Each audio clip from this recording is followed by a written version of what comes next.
Okay, we are good to go. Um, Hello and welcome to Janice Live at 4 p.m. Every day at 4 p.m., we have live shows exclusively for the 60 plus to tune in and actively join buzzing conversations around special interests from movies to live comedy, health and fitness, and much more. For all those who are watching the live stream on our YouTube channel at Janice Live Official, you can actively join and participate in the live sessions on the Janice Live app. To do so, you must be 60 plus. You can download and subscribe to Janice Live on App or Play Store, and you can also access the app on a web browser. Log on to genus.live for more info. You can also gift it to your 60 plus friends and family members. You can also WhatsApp us on 882-881-6060 with any questions, comments, and content. And with that, I would like to pass this on to Rohini, our host for the day. Um, and we are watching Doc.Talk live. Rohini, all yours. Thank you so much. Good afternoon, everyone. Such a pleasure to be here in the first session of Gen Tribe's Mental Health uh, Talk. Today, we're going to talk about loneliness, which all of us know is becoming next pandemic around here, right? Everybody needs social connections to thrive. We all need to speak to people. We all need to connect, be it friends, family, neighbors, um, people who start isolating themselves socially when they feel that they're spending a lot more time alone, it leaves them vulnerable to what we call social isolation and loneliness. So, what is the difference between social isolation and loneliness? Loneliness is when you feel that, okay, there is, no one to speak to. I People who were a part of my group, maybe your partner, maybe children have moved away. There's family members who were of your age who've passed on, and you're struggling to make new friends, find a sense of purpose. And it hits you that, oh my God, I'm not just alone. Maybe I'm feeling lonely as well. It makes you feel sad and also you sort of start yearning to have conversations, to connect with people. And when that doesn't happen as easily as it used to when you were younger, you tend to feel slightly worse off. Now, social isolation is very specific. It talks about poor social connections. And if you're socially isolated, it leads to loneliness, right? Very interconnected, very mild difference. As you see, adults over 60, over 65, a lot of people these days are beginning to grow not just alone, but grow lonely because they are unable to sort of see the benefits of connection. They feel that, okay, maybe someone younger is not able to understand them. And when they go into the space of social isolation, the risk of, health related issues becomes higher, right? You are at a higher risk for social isolation and loneliness if you are going through a disconnect, you're experiencing ill health. People who have, physical health issues leading to, problems of inability to move, for example, if there are issues in mobility, serious health issues which prevents you from stepping out as often or connecting with people you used to connect with regularly leads to a much stronger sense of loneliness. So I would like to sort of start off the session by talking to you about how do you recognize whether you're at a risk for loneliness? What are the things that happens to you when you feel socially isolated, when you feel alone, when you feel lonely? What are the physical health issues that you're at a higher risk for? What can you do about it? How do you recognize it? And how do you sort of work around this? So, this is going to be pretty much what we're going to talk about today.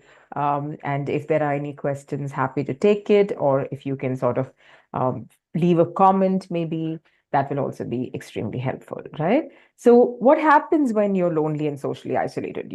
Maybe you don't get as much exercise as before, your knee is hurting, or you're allergic to maybe, cold, you sort of depend on alcohol, maybe you smoke, maybe you sleep very poorly. So, all of these aspects that come as a result of, chronic loneliness results in serious risk of serious health conditions, right? And what sort of health conditions are we talking about? We're talking about regular health conditions that all of us are aware of: high BP, heart disease, weakened immune function, even obesity when there's a lack of movement, lack of activity.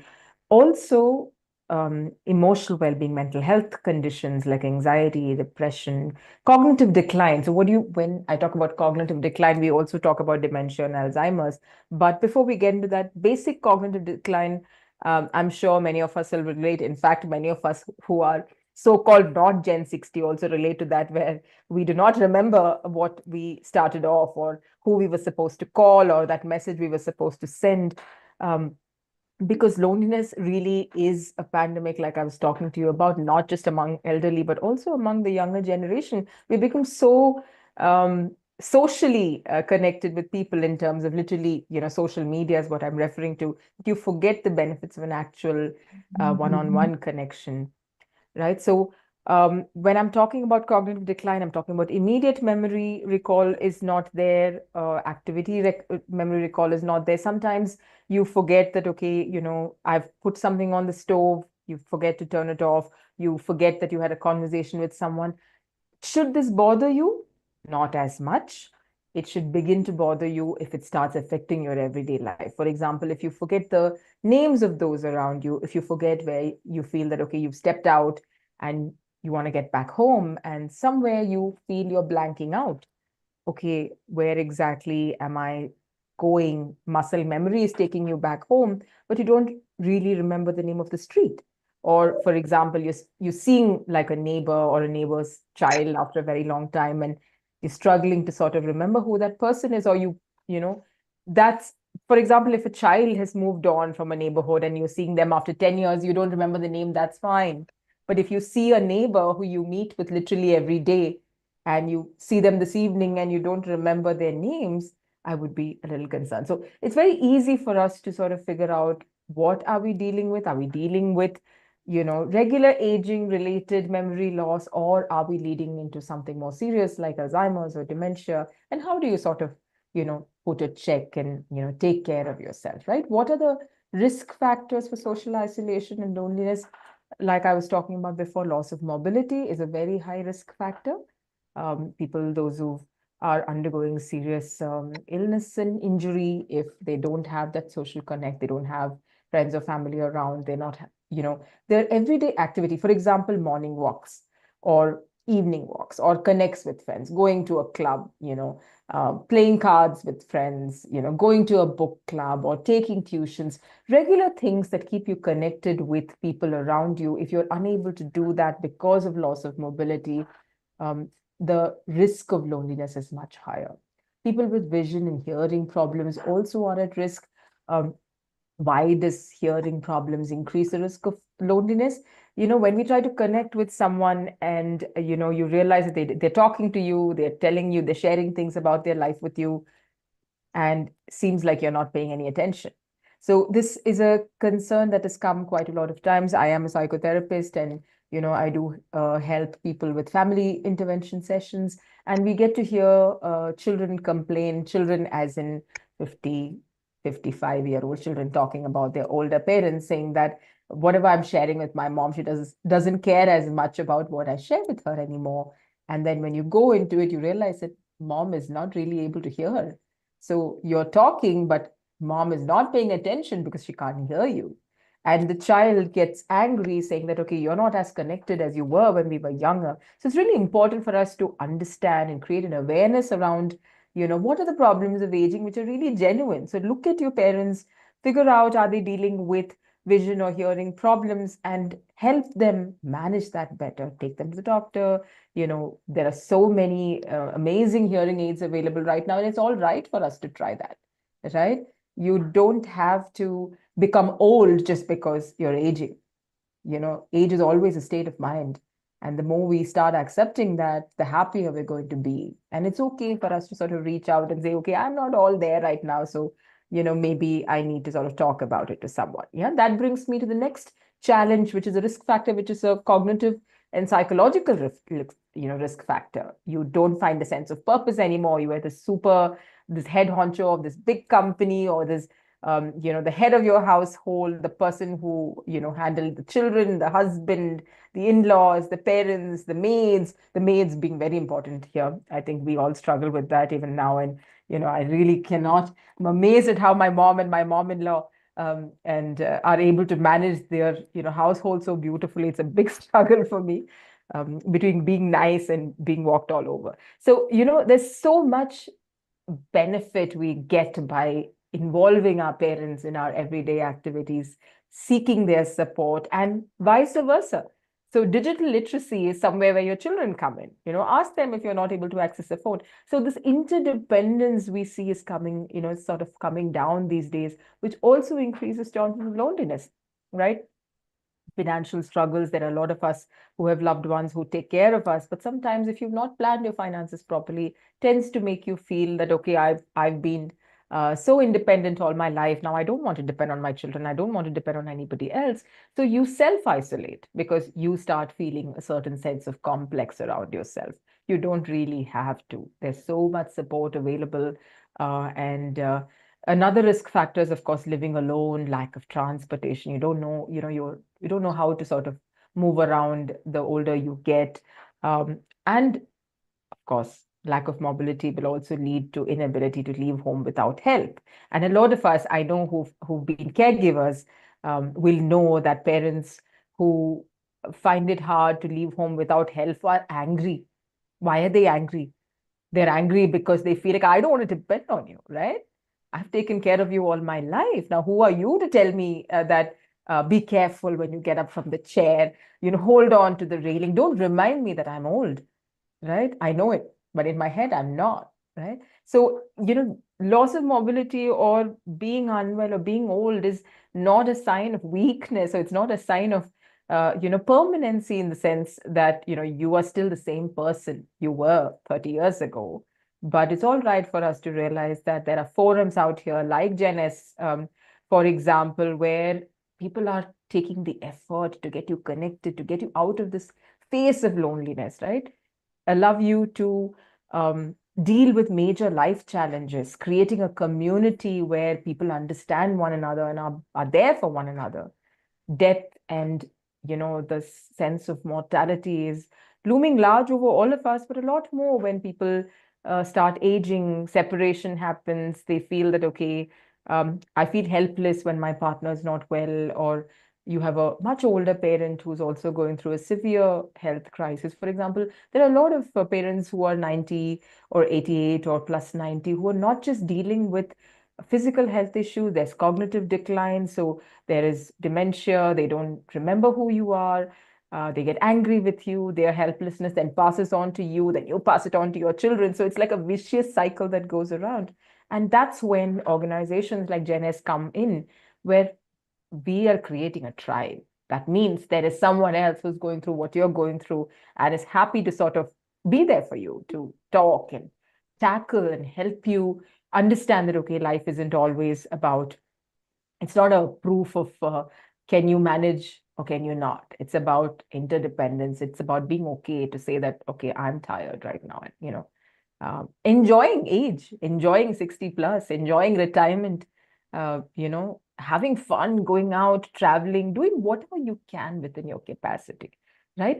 As long as you know that you're safe, you are taking the sort of help that you require, and you're able to do things moderately, maybe not as much as you did when you were younger, but it really isn't the end of the world. So, self-isolation is something that I would really want all of you to think about. Please be careful about thoughts, what your mind is telling you that, okay, suppose you call your child and your child doesn't pick up the call, or if you call your sister or your brother and they don't pick up the call, or you call, your mind immediately takes you back to, oh, I'm not important anymore. I've called already twice and they're not calling me back. Therefore, you know, I'm by myself. I'm alone. There is no one who cares for me, right? So your mind is quite capable of taking you down that path. What would help is to understand that, they will call me back. They may be busy. Like, when I'm busy, I don't take it. It doesn't mean that I don't care about them anymore.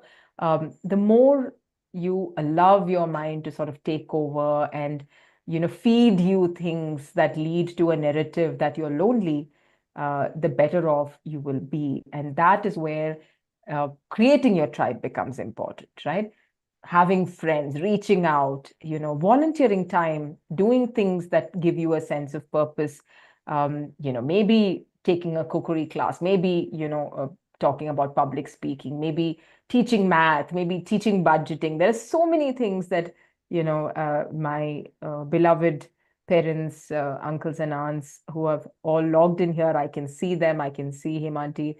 It's amazing that the kind of influence you have on all of us, right? I can, my parents, we are here because of you. And never forget that importance you have in the life of people who care deeply about you, right? So, what can we do to sort of combat this, right? How can we combat loneliness? What can we do about it? How do we stay connected, right? Some ideas may be don't give up on things that you enjoy, right? Maybe write down if you've forgotten what you enjoy because you haven't done that in a really long time, between taking care of your children and then your spouse and then your grandchildren and everything else. You've forgotten what fun is all about. What do you like? So sit down, maybe write down that, okay, maybe I enjoyed music, maybe I enjoy going to concerts, maybe I love to sing, maybe I love to stitch. And then you start stitching and you feel like your eyes are not all there. It's like, oh my God, like now I listened to Rohini and I wanted to do this and now I can't see properly and that's just making me worse. That's not my intent. Do things that make you feel more comfortable. You can always ask someone to put the needle into the thread. It really does. But I do it already, and I'm 45. So it's there is we are all equipped to do some things, and some of us are not, and that's all right for us to sort of be aware of it and reach out. Schedule time each day to stay in touch with friends and family. For example, calling your sister, calling your friends, calling a neighbor. Say every Friday you're going to call your neighbor. Maybe you have nothing to talk, right? Maybe it's just hi, hello. But you know what? It makes such a big difference to know that they matter to them and to you as well, that they look forward to, oh my God, this person is going to call me today and we're going to talk about nothing really, but we're going to enjoy a cup of tea and say bye. Maybe discuss politics, maybe discuss how newspapers are full of ads these days. And it wasn't like that, 40 years ago. Where is the world going? Where are the children going? Maybe a little bit of gossip, maybe a little bit of fun. Do what it takes to stay connected. Suggest an activity. Maybe it's gardening, maybe it's walking, maybe it's yoga. Learn, to connect with your children and grandchildren in the way that they are able to understand. In the sense, ask them for help. Digital literacy, like I was talking about, right? If you know how to operate a phone, if you know how to operate, say, a touchpad or a laptop, the way it opens out a world to you is simply incredible. And if you don't know that, you feel like, okay, I'm missing out. You don't have to miss out. It's all right for you to reach out to a friend 30 years ago on Facebook and simply share memes or, pictures of your life. And it's simply the fact that there's one like that's coming in on that post makes you feel like, oh my God, somebody saw my post today. Small joys in life come in when, you share what you're going through, good things, not so good things, family posts, sending a letter, an email, for example, to the younger, folks around you. It means a lot to me when I get messages from, senior citizens that I am very close to, because I feel like, wow, they still remember me. And, it matters so much when they reach out and when they respond when I reach out to them. So communication is always two ways, right? Someone had told me very early on that the best way to find a friend is to be one, right? So if you feel that nobody's reaching out to you, why don't you reach out, right? Because maybe they're shy, maybe they're scared, just like you are. So take the effort to build new relationships, strengthen existing ones, and sending out an email or a WhatsApp message is a good way to sort of stay connected, right? Using communication, even if you're not tech savvy, using a little bit of tech is helpful. Reach out and ask. It's really all right. Adopting a pet is always a good idea, but you need someone to take care of the pet as well. It's great to have a pet, but a pet comes with a lot of responsibilities.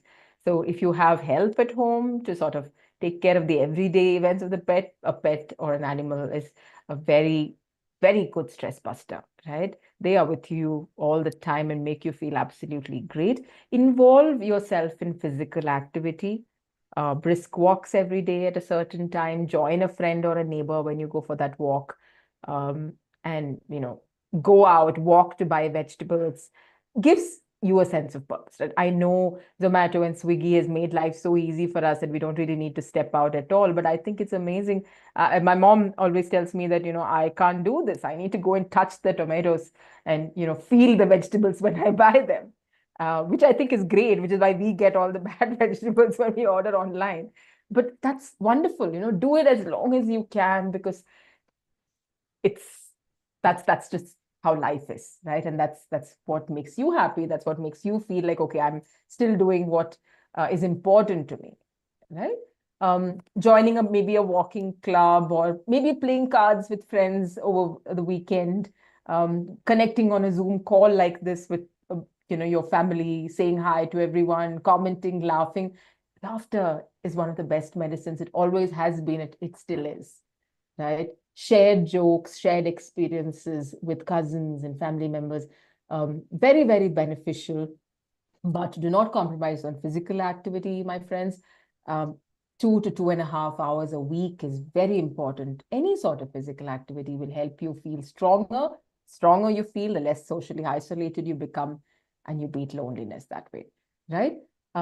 Volunteering, like I said, if you can do that, it also becomes extremely helpful. So identify a person you can trust within your community that you can sort of reach out when you need help. Stay connected, talk to others who have common interests. Social media is very helpful that way. Forums like Genes is very helpful that way as well. So I would like to sort of leave you with these thoughts and open out to any questions you may have around loneliness. Don't want to make it very morbid by talking about, oh my God, lonely people, are heading there faster. But it's important for us to remember that being alone does not necessarily equate to being lonely. Yeah, you can reach out. We are all available. All right. So no more, yeah, presentations here. Go ahead, please. Thank you so much, Rohini, for this introduction and your perspective on loneliness, which seems to be the pandemic that not just the 60 plus, but the whole world seems to be facing. Of course, it becomes a lot more difficult for our cohort. So I would like to open this up to our members who are here today. That's Hema, Prasanna, Anutara, Sangeeta, and Ramesh. Anything that you would like to share? Is there something that you have experienced that you would like to get a perspective on? It's all open. I would love to hear your experiences, and whether you um, resonate with what I said, did you agree with what I said, or, you have alternate thoughts. It'd be wonderful to hear your opinion, please. Hema, are you saying something? Yeah. No, I just wanted to say that my grandchildren and daughter and son-in-law moved into Bangalore, and it's made such a lot of difference in my life, actually, in my husband and my life, in the sense that we're learning new things. And what you said about being connected is so important, and being connected with the younger and the grandchildren's generation has brought in a lot of different aspects in my life. I get up in the morning to pack their lunch for school. I've forgotten about doing all that all these years, and that's actually been very rewarding for me. Actually, I'm remembering things which I didn't. That's so So I just wonderful to thought I hear. should Lovely just that share you. that with you. In fact, just today, my grandson came back and said that his friends liked all the lunch that I sent, and was wondering whether I'd like to, supply lunch to his school. It's awesome. See, again, it gives you a new sense of purpose, right? And you Exactly. remember who you were, and that's really so critical. Thank you so much. Ma'am, Mrs. Sangeeta, would you like to share something? Let me think. You continue with others. Sure. Absolutely, absolutely. Our young man, Mr. Ramesh.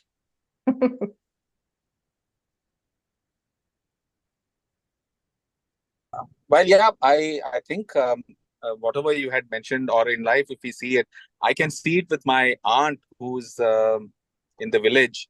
So she has been pretty lonely. She lost her son very long back, lost her husband about 8 years back. And from then on, she has been very alone, living in that house in the village. And I can see that she has already gone into a state of dementia because of, but she remembers me specifically because she loves me. And I make sure I go and spend at least some time every 6 months with her. So loneliness is definitely a major challenge. And the best part is she remembers to call me also. She says, okay, I have to call Ramesh every, not every week, maybe once in 2 weeks. She herself will pick up the phone and call me if I have not called her. So I think the loneliness is definitely a big challenge, and especially people in the cities. At least we have some level of social interaction. But if you look at village, my aunt lives in a village, Kaladi, Adi Shankaracharya's birth place. So and I can see that, but she's still active. She will stand in the day. Every day she has to break her coconut. She does it herself, removing the husk. She's got a special equipment. She will remove that husk and break the coconut, take the water, make the grate the coconut. All that she does herself. So she is physically active also. And the best part is she has no BP, she has no sugar, she has no cholesterol, but she's got dementia.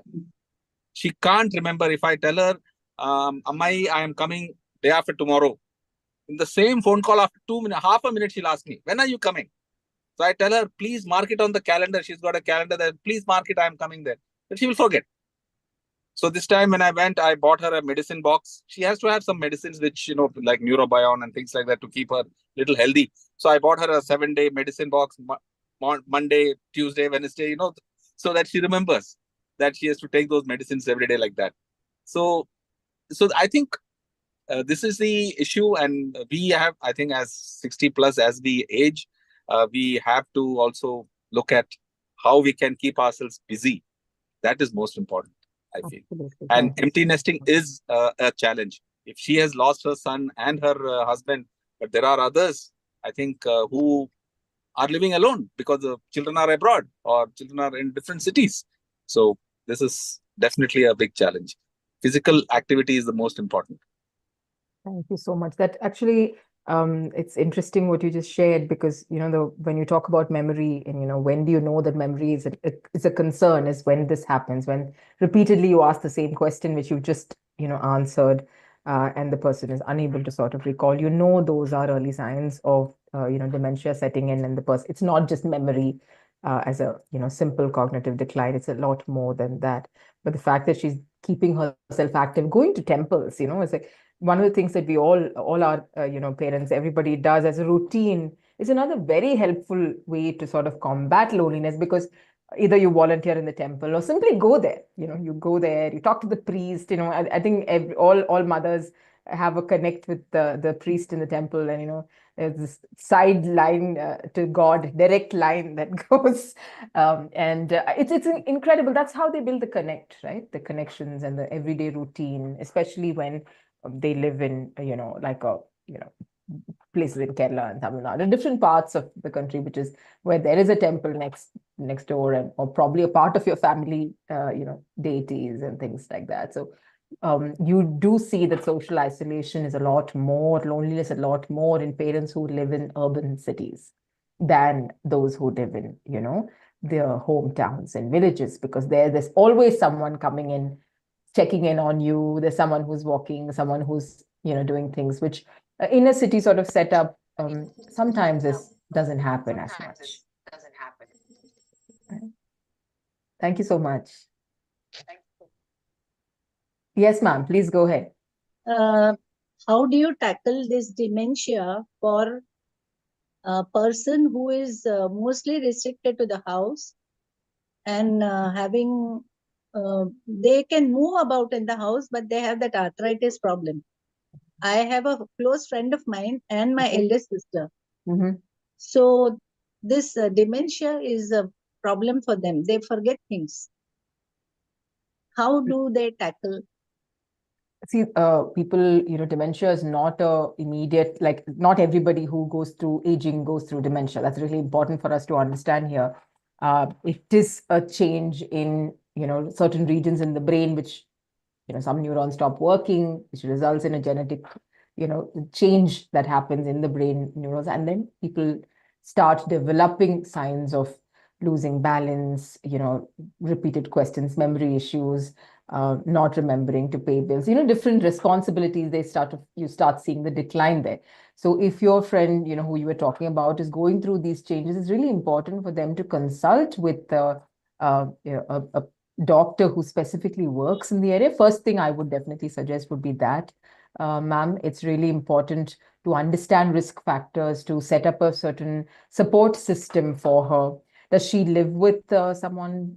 Does she live No, alone? now she is alone because she has a servant in the house 24 Okay. hours. Mm-hmm.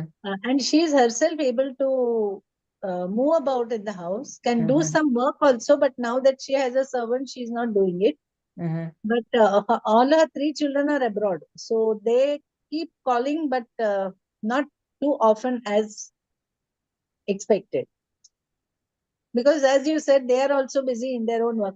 And especially the time factor is there, no? Mm-hmm. When it is US and all, it is day and night problem. Absolutely, absolutely. Neurodegenerative degenerative disorders are becoming so common these days, especially like I said, either it's self-induced isolation or happening because, of the empty nest, and, you are immobile, your, mobility starts getting affected, and then, you start experiencing changes in the brain. It's important for her to, which part of India does she live in? Is it Mumbai, Bombay, Mumbai.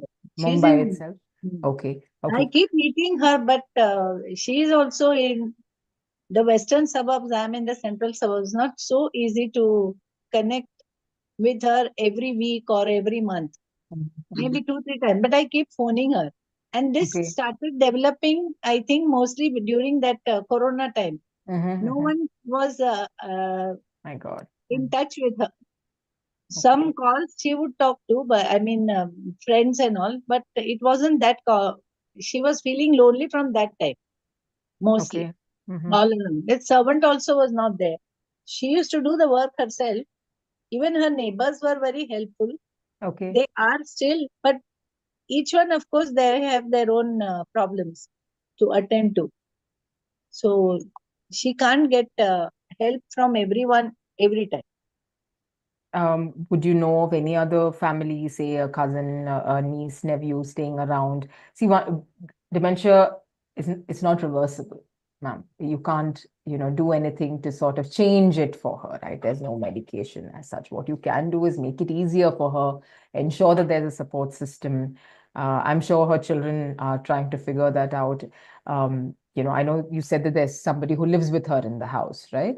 There is, Usually, yes. yeah, He's yeah, good that is in taking care of her. right.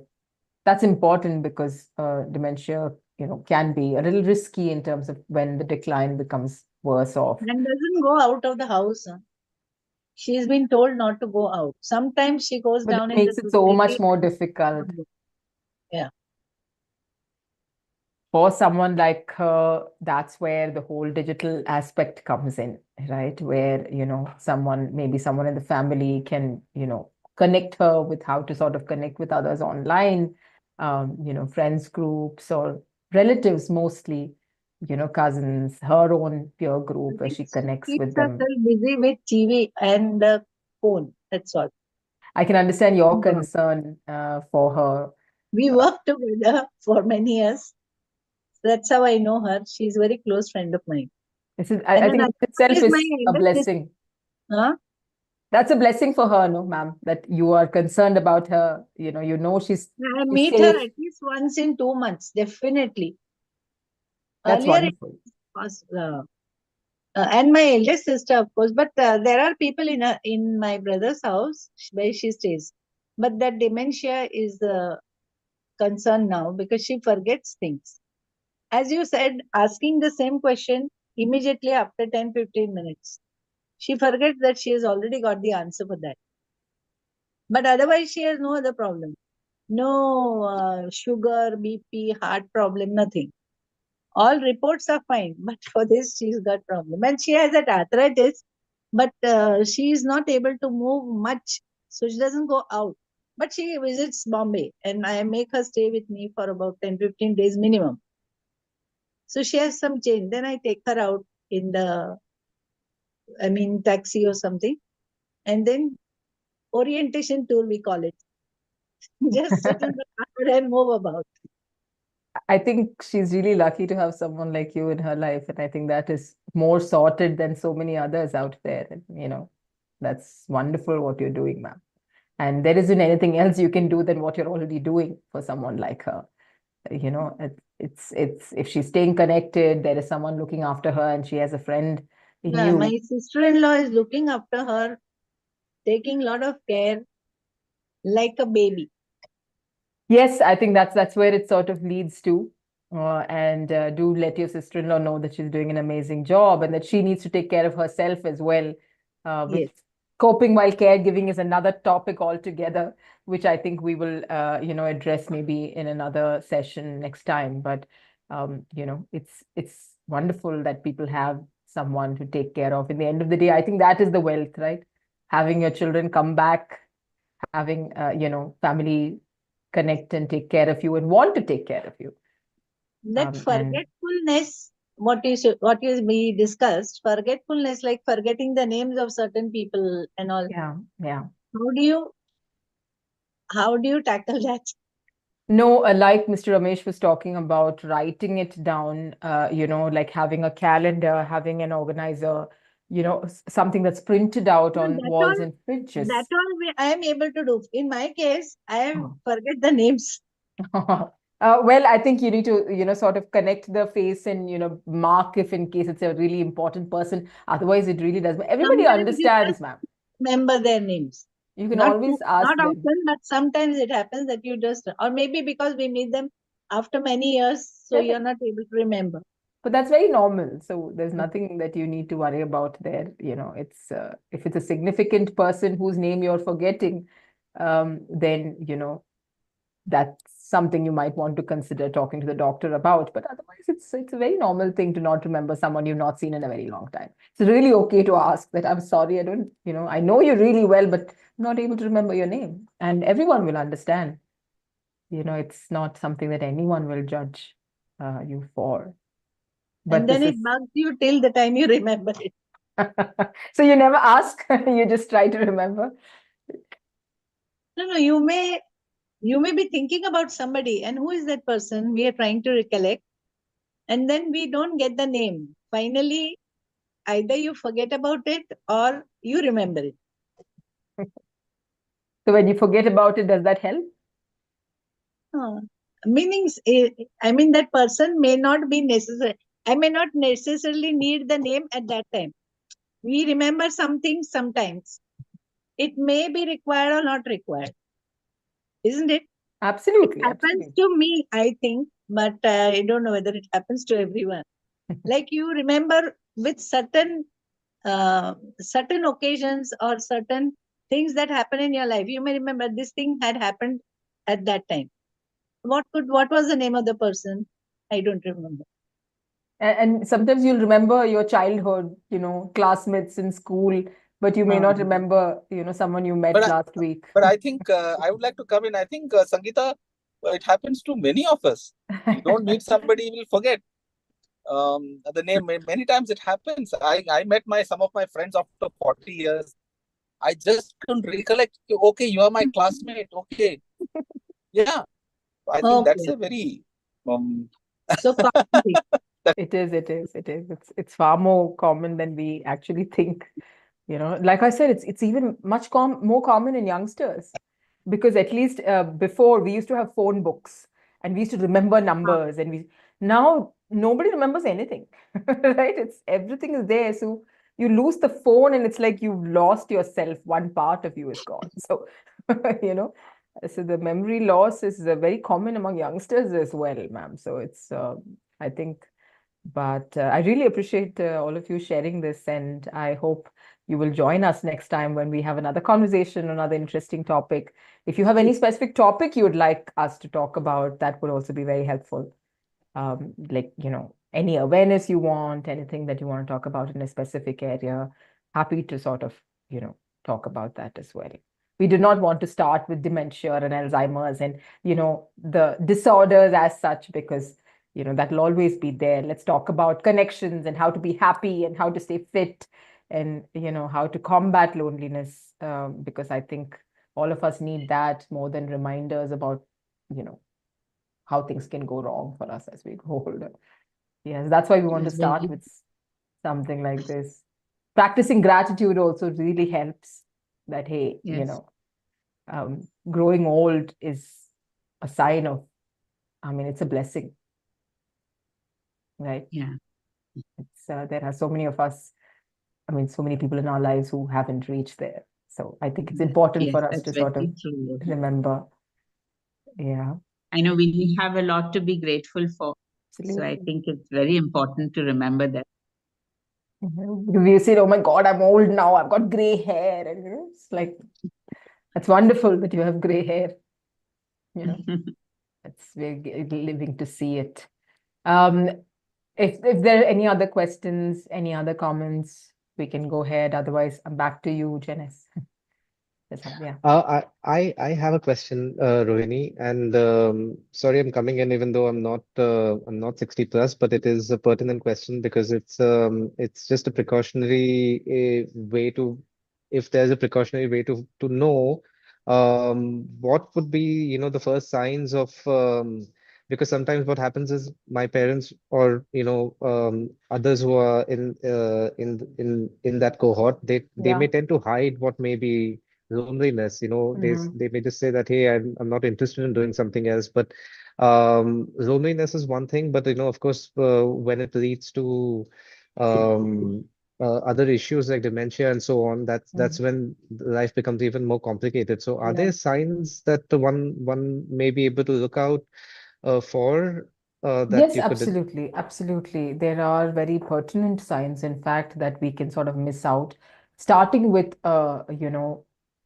sleep issues, changes in appetite, anything that is not usual about them, right? Anything that, if, for example, an extremely social person suddenly does not want to interact as much, they start to withdraw, right? They don't want to go out, they don't want to interact with a certain person. An increase in consumption of substances, drinking too much or smoking too much or starting a new habit. um, Lack of appetite and sleep is also one of the ways in which you can look at, because they feel they're disinterested in sustaining what you need to sort of stay alive. Memory loss, like we're talking, cognitive decline definitely is um, voluntary social isolation, right? When you don't want to connect with someone, you're angrier than usual. Any changes in behavior which is not usual, right, is definitely a red flag. So you need to sort of Okay. be aware of that, okay, suppose there's been, something, a grief in the family or a grief in the neighborhood. It's normal for us to react that way. It's normal for us to not really want to talk or stay aloof, not want to watch TV, not want to do things that make us happy, because there's survivor's guilt that a lot of us deal with sometimes. But that should not continue beyond a certain period of time. For example, we always say that in mental health, how do you figure out whether a person is anxious or whether they're just going through a situational fear, right? After the situation disappears, if the fear continues, the longevity of a concern or a symptom is when you start diagnosing or considering a pathological cause to it. So prolonged fear is a sign of anxiety. Fear without situation is anxiety. And another sign that you can you want to look at is if they're unnecessarily fearful, right? Suddenly they don't want to go out because they feel like, okay, what will happen if I step out? Or they're also worried about you. They say, okay, don't go here, something bad will happen, this will happen, that things that are not usual. And sudden onset of fear, sudden onset of any sort of change in mood and behavior. It could be negative, it could also be over optimism, a lot of happiness. It's not usual for them, right? So if they're not being their usual self, that is a red flag. If they're also being a little morbid in their conversation, for example, जी के क्या फायदा अभी, जो होना है हो जाएगा, वैसे भी, everything is not working out, the world is going. When they start talking about things that are morbid a lot more than usual, over a period of time, it's important to sort of talk to them, find out if they're okay. And simple things that we tend to miss out at some point. Like, for example, phone calls. Mr. Ramesh was talking about phone calls, right? He calls his aunt. If he doesn't call every 2 weeks, she calls back.